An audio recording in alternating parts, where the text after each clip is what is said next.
I, Dorothy Baudelaire, on behalf of my group partners Sonia Kumari and Devanshu Buragohai, is going to give the presentation on study and design of microstrip patch antennas with parasitic elements. In addition, we have covered the following topics like the introduction, theoretical background, literature review, motivation, problem formulation, methodology, work done, results and discussion, conclusion, future direction, Gantt chart, and finally the references. Begin with the introduction. Microstrip patch antennas, which are also known as printed antennas, consist of basically three important parts. It consists of a dielectric substrate sandwiched between a radiating patch and a ground plane. It was first invented by Bob Munson in 1972. The patch of the microstrip patch antennas can be of different shapes like rectangle, square, annular ring, elliptical, triangular, etc. Figure 1 shows a basic structure of microstrip patch antenna. Here we see how the substrate is placed between the patch and the ground plane. Theoretical background. Now we discuss some of the important antenna characteristics like the radiation pattern, antenna gain, antenna directivity, beam width, and polarization. So what is antenna radiation pattern?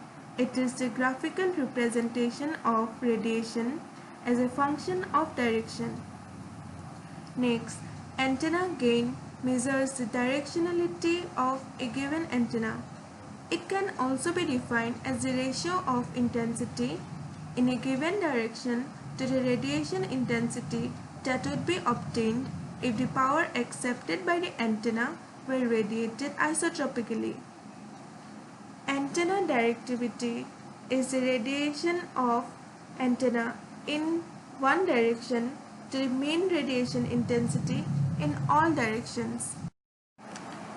Antenna beam width is the aperture angle from where most of the power is radiated.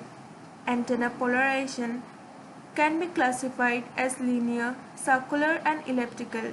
In our project, we have utilized the circular polarization for designing the microstrip patch antenna because when a wave is circularly polarized, the electric field rotates with all its components losing orientation and hence the signal transmission is very easy. Figure 2 shows circular polarization which is used in our project. Feeding techniques. There are different ways of feeding microstrip patch antennas and it can be divided into two categories, the contacting and non-contacting. Microstrip line feed and coaxial probe feed falls under the contacting category, while the proximity couple microstrip feed and aperture couple microstrip feed falls under the non-contacting categories.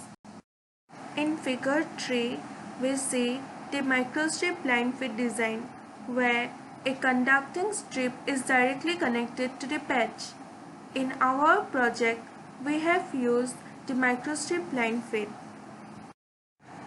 In this slide, we discuss about the coaxial probe feed, aperture couple feed, and proximity couple feed.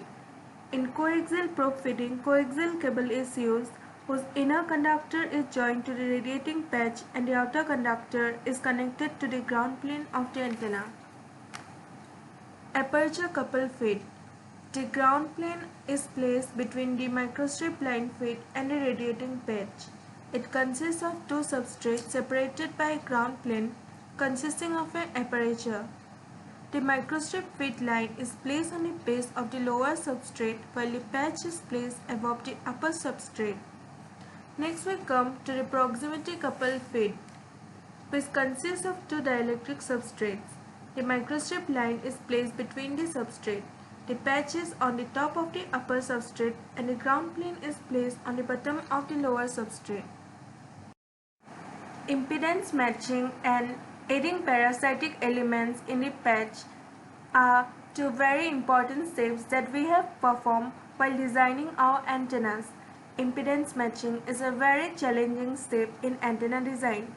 To achieve performance parameters, impedance matching is done.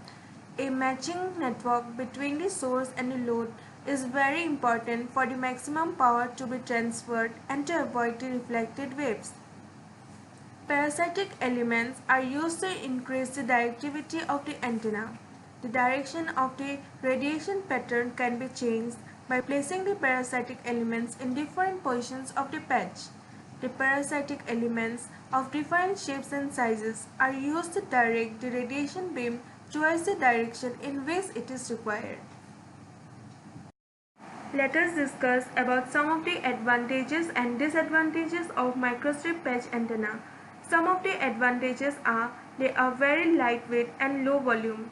They have low profile, that is, they are very flexible and can be easily conformed to the host surface. They are easy to fabricate using the etching and photolithography processes. They are easy to fit. Coaxial cable and microstrip line etc. are used for feeding of microstrip patch antennas. They have low fabrication costs. They support both linear as well as circular polarization. And moreover, they can be used in an array to increase the directivity. Next we come to some of the disadvantages of microstrip patch antenna. They have low bandwidth, but it can be easily improved by variety of techniques. The efficiency may be lower than other antennas. Efficiency is limited by the conductor and dielectric losses and by surface wave loss. They are only used at microwave frequencies and above. The substrate becomes too large at low frequencies. Microstrip patch antennas are widely famous for their performances and are used in different fields. For example, in the clinical applications, they are used in satellite and microwave communications and are even used in the military system. They are also used in cell phone antennas and GPS antennas.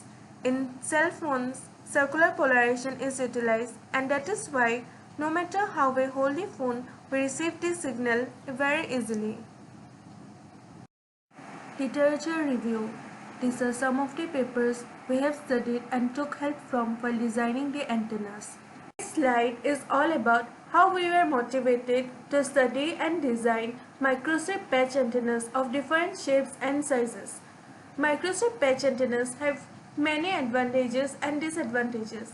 Here we have studied how the antenna parameters are affected due to the addition of the parasitic elements. Finally, the outcome of this study is reported using characteristics plots like the radiation patterns. Problem formulation. Here we discuss the steps about how we have proceeded in designing of the antennas. Initially, our aim was to study and get familiar with the HFSS software which we have used for designing of the antenna.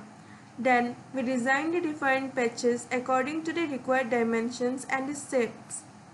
The third step was to choose a proper fitting technique. In our project, we have utilized the microstrip line feed. The fourth step was to achieve impedance matching of the antenna by modifying the dimension and the position of the patch and the feed line. Finally, to acquire better gain and directivity, we introduced various parasitic elements on the patch of the antenna. Now we begin with the methodology. The software used for designing of our microstrip patch antennas is HFSS, which stands for High Frequency Structural Simulator. It is developed by Professor Jontel Sandys in the year 1989. HFSS allows us to solve any arbitrary 3D geometry very easily and in a fraction of time. It is one of the mostly used commercial tools for antenna design.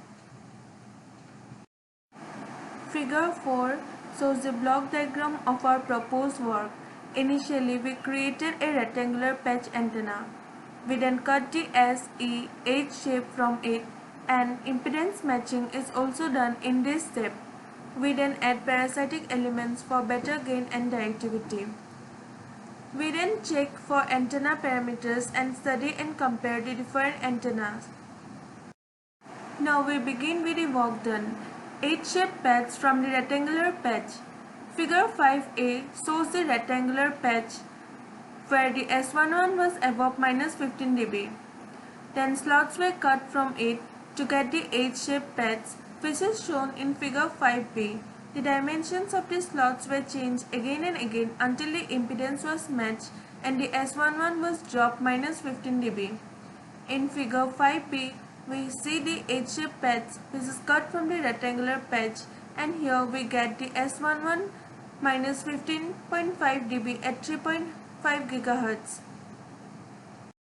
In the second phase of our work done, we use parasitic elements to increase the gain and directivity. In this slide, we see 4 different figures. Figure 1 is the rectangular patch. Figure 2 is the H-shaped patch which is cut from the rectangular patch. In figure 3 and 4, we have used parasitic elements on the left and right side of the feed line respectively. As the parasitic elements are near the feeding line, we see effect of the parasitic elements on the side lobe. In figure 5, 6 and 7, as the parasitic elements are near the center of the patch, the shift of the major lobe is more significant. In figure 5, the major lobe shifts towards left, and in figure 6, the shift is towards the right. In figure 7, there is an equal shift towards the right and the left, and hence the beamwidth is more.